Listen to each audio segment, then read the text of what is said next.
Le tintement aigu et incongru d'une fourchette en argent massif, glissant sur le marbre immaculé, fut le seul son qui parvint à briser le silence solennel du restaurant le plus exclusif de Paris, l'Aurora. Perché au sommet de la tour Montparnasse, cet établissement exigeait de ses clients une déférence presque religieuse. Immédiatement, tous les regards, avant fixés sur des assiettes d'une gastronomie d'avant-garde ou des coupes de champagne millésimées, se tournèrent vers la scène dramatique. D'un côté se tenait la jeune serveuse en tablier noir, dont l'uniforme ne parvenait pas à masquer la finesse de sa posture. De l'autre se dressait l'homme, Adrien Moreau, industriel milliardaire, vêtu d'un costume tailleur sur mesure d'une valeur indécente, symbole vivant de la puissance technologique et de l'arrogance démesurée. Son visage, encadré de cheveux grisonnants coupés courts, devint cramoisi de fureur pour une simple, minuscule goutte de vin rouge tachetée sur la manche blanche de sa chemise immaculée. La serveuse, Claire, resta étrangement immobile. Elle était l'œil du cyclo. Ses yeux gris, habituellement doux, brillaient d'une intensité calme. Elle absorbait la fureur, non pas avec la soumission attendue, mais avec une dignité glaciale. « Vous savez qui je suis ?» rugit Adrien Moreau, sa voix, d'habitude maîtrisée, montant en un cri strident. Je pourrais racheter 100 fois votre pauvre existence et toute votre famille avec l'argent de ce seul repas. Votre bonne à rien.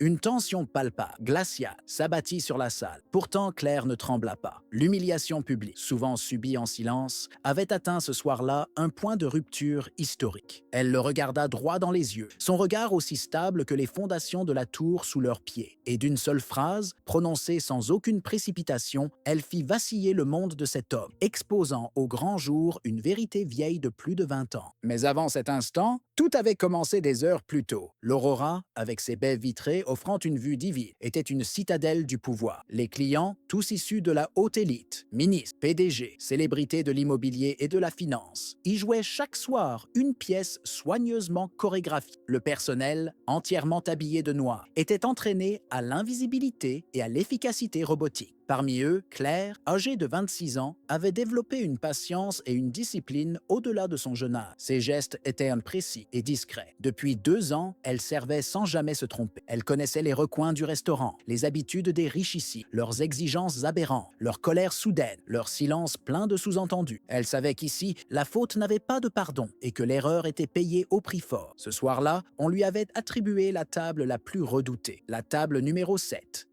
dans le coin le plus exclusif, celle d'Adrien Moreau. Adrien n'était pas seulement riche, il était craint. Fondateur de Moreau Industries, son nom était synonyme d'innovation impitoyable. Il était accompagné de son fils unique, Julien, un jeune homme doux et réservé, âgé d'à peine 22 ans, visiblement mal à l'aise dans l'ombre autoritaire de son père. La salle tout entière retenait son souffle collectif, anticipant l'inévitable débordement du patriarche. Claire servit le premier, le deuxième, puis le troisième plat, avec la perfection d'un balai réglé au millimètre. Pas un bruit superflu, pas une faute. Adrien, lui, tapotait nerveusement l'écran tactile de son téléphone, suivant la bourse en temps réel, son attention étant davantage portée sur le cours des actions que sur son repas. Le repas se déroulait avec une froide exactitude. Puis vint le moment du vin. Une bouteille rare, un Château Margaux, millésime 1998, dont la valeur dépassait le salaire annuel de 10 serveurs. Claire présenta la bouteille, déboucha lentement, versa la goutte de dégustation. Adrien huma le liquide, le goûta et hocha la tête, un premier signe d'approbation de la soirée. Elle commença le service, la main ferme et sûre, mais un autre serveur, portant un lourd plateau de fromage, passa trop près, heurtant légèrement son bras. Une minuscule fraction de seconde, une minuscule goutte de vin rouge jaillit. Elle tomba, directement sur la manche blanche d'Adrien Moreau. Le silence fut total. Le milliardaire posa son verre, lentement, très lentement. Son regard bleu acier se planta dans celui de Claire, sans un battement de paupières. « Qu'avez-vous fait, bon sang ?» « Monsieur, je suis sincèrement désolé. C'était un accident malheureux. »« Un accident? Cette chemise coûte plus cher qu'1 mois de votre salaire. Vous rendez-vous compte de ce que représente la compétence dans ce monde ?» cria-t-il, se levant brutalement, son corps projetant une ombre menaçante. Le restaurant entier observait, figé. Plus un souffle n'était perceptible. Les clients retenèrent leurs couteaux suspendus au-dessus de leur assiette, fascinés par ce spectacle de pouvoir et d'impuissance. « Vous n'êtes même pas capable de verser un verre correctement !» cria Adrien, haussant le ton. « Vous n'êtes rien, vous ne valez rien, vous êtes une erreur, une gêne dans le paysage de la réussite. » Julien, le fils, tenta d'intervenir, sa voix étant à peine un murmure. « Père, s'il te plaît, ce n'est rien, on peut… » « Toi, tais-toi !» Ce monde s'effondre parce qu'on accepte l'incompétence et la faiblesse. Claire baissa les yeux, mais son silence n'était plus celui de la peur. Quelque chose bouillait en elle, une indignation qui venait de loin, très loin. Pendant 10 ans, elle avait appris à être invisible, à cacher sa propre histoire, à tenter d'oublier qu'avant de servir des hommes comme lui, elle avait eu un père brillant, un ingénieur visionnaire nommé Michel Renaud, trahi, escroqué et détruit par le même Adrien Moreau. Son esprit se brisa. L'image de son père, mourant seul, le cœur brisé, lui donna une force inattendue. Elle releva la tête, son regard se posant comme un jugement. « Vous voulez savoir qui je suis, monsieur Moreau ?» demanda-t-elle, sa voix incroyablement posée, résonnant dans le silence. Adrien se figea, déstabilisé par ce ton de défi. « Je suis la fille de l'homme que vous avez ruiné. Je suis Claire Renaud. » Le restaurant entier retint son souffle. Les conversations reprirent timidement avant de s'éteindre sous la force du choc. Julien regarda son père, confus, son visage pâle d'incompréhension. « Qu'est-ce qu'elle raconte, père ?» Mais Adrien, lui, était devenu livide. Il le reconnut, ce nom, ses yeux gris. Il se souvenait de Michel Renaud, l'homme à qui il devait tout. Le génie discret qui avait créé l'algorithme fondateur de son empire technologique, avant qu'Adrien ne s'approprie l'invention, n'efface le nom de son associé et ne le laisse mourir ruiné, dans l'oubli total. La salle resta muette, figée. Claire venait d'arracher le masque du puissant, révélant la pourriture qui se cachait sous l'éclat de sa fortune. Adrien balbutia, tentant de retrouver son assurance. « C'est faux. Je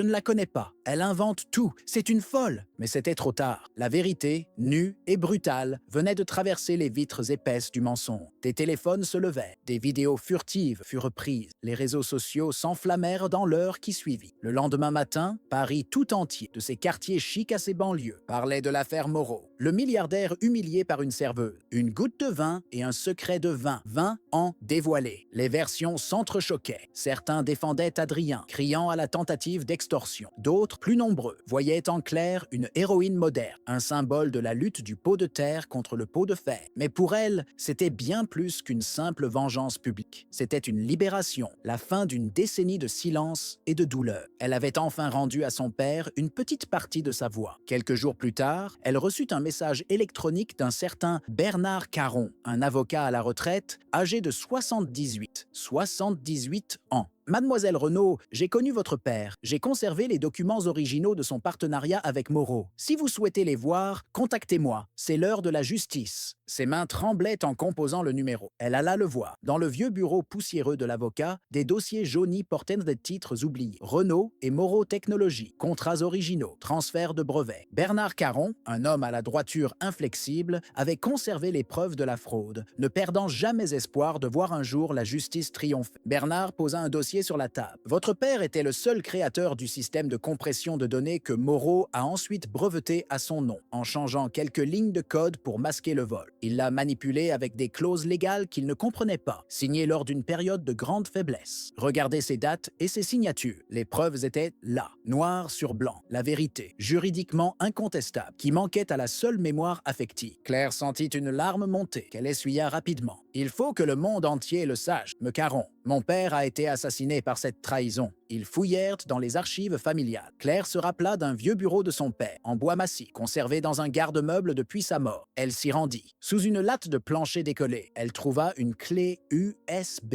une minuscule boîte d'argent. À l'intérieur, un dossier, origine Renaud, des fichiers sources brutes, des journaux de travail quotidiens et surtout une vidéo. Michel Renaud, plus jeune, apparut à l'écran. Test numéro 34B. 34B. Le cœur de l'algorithme fonctionne enfin. Claire, ma fille, si tu vois ça un jour, sache que papa a mis la bibliothèque de code entière dans une boîte d'allumettes. La vérité se trouve toujours dans le code originel, ma puce. La preuve était indéniable. L'invention, dans sa version la plus pure, datait de 2 ans avant la création officielle de l'entreprise Moreau Tech et du brevet déposé par Adrien Moreau. Le lendemain, Claire et Bernard Caron rencontrèrent Adrien Moreau. Pas dans un bureau luxueux, mais dans l'ancien atelier délabré où tout avait commencé. Un local qu'Adrien avait racheté pour en faire un entrepôt anodin. « Qu'est-ce que tu veux ?» demanda-t-il, froidement, essayant de retrouver son masque d'impassibilité. Claire ne répondit pas. Elle posa son ordinateur portable sur une vieille table de travail et lança la vidéo. Le visage souriant de Michel apparut. Sa voix, pleine d'enthousiasme, emplit la pièce vide. Adrien chancela. Tout son masque social s'effondra. Les larmes lui montèrent aux yeux. Des larmes de peur, de regret et de culpabilité. Il avait tout gardé, murmura-t-il. Oui, et maintenant, tout le monde le saura, répondit Claire d'une voix sans appel, à moins que vous ne rendiez la vérité vous-même. Le temps des mensonges est terminé. L'avocat sortit un document notarié. Voici l'accord. Vous reconnaîtrez Michel Renaud comme cofondateur et créateur du code. Vous financerez une fondation caritative à son nom avec une dotation initiale de 50 millions d'euros. Vous lui attribuerez également 20% des dividendes nets annuels de la division logicielle. Votre fille recevra une somme pour dommages et intérêts, mais elle y renonce. Elle veut seulement l'honneur de son père. Adrien tremblait, son corps secoué de spasmes. Il regarda la vidéo, puis Claire. « Et si je refuse? Alors, dit Bernard Caron, ce sera les tribunaux et la presse. Vous perdrez tout, votre fortune, votre nom, et surtout votre fils, qui a déjà vu qui vous êtes réellement. »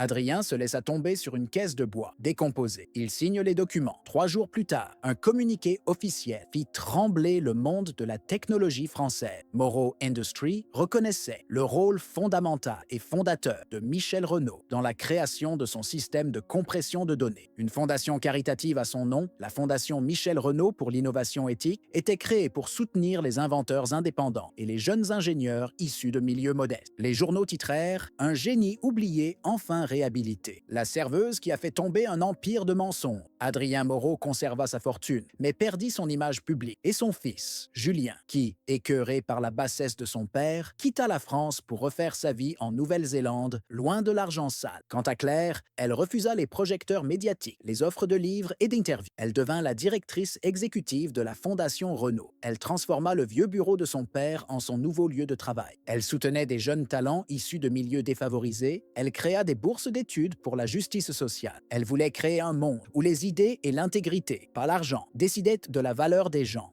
Un an plus tard, dans un auditorium lumineux et sobre de la Fondation, elle remit le premier prix, le Mentor Michel Renaud, à une jeune ingénieure ukrainienne réfugiée qui avait inventé un logiciel de traduction universelle pour les migrants. Mon père croyait que la technologie devait unir, non pas dominer ou isoler, dit Claire au micro, sa voix emplie d'une émotion sereine. Un empire d'argent s'effondre, un empire d'idées justes et d'intégrité dure pour toujours. La salle entière applaudit, debout. Et tandis que Claire quittait la scène, un sentiment profond et pur la traversa. Elle n'avait pas seulement vengé son père, elle avait donné un nouveau sens au mot justice. Elle avait utilisé la vérité pour créer une bonne action qui allait se multiplier à l'infini. Elle n'était plus la serveuse humiliée, elle était l'architecte d'un nouveau futur. Car parfois, il suffit d'une seule voix calme, d'une seule phrase, pour faire s'effondrer les mensonges les mieux construits et pour rappeler aux puissants que même dans la tour la plus haute, le passé finit toujours par vous rattraper.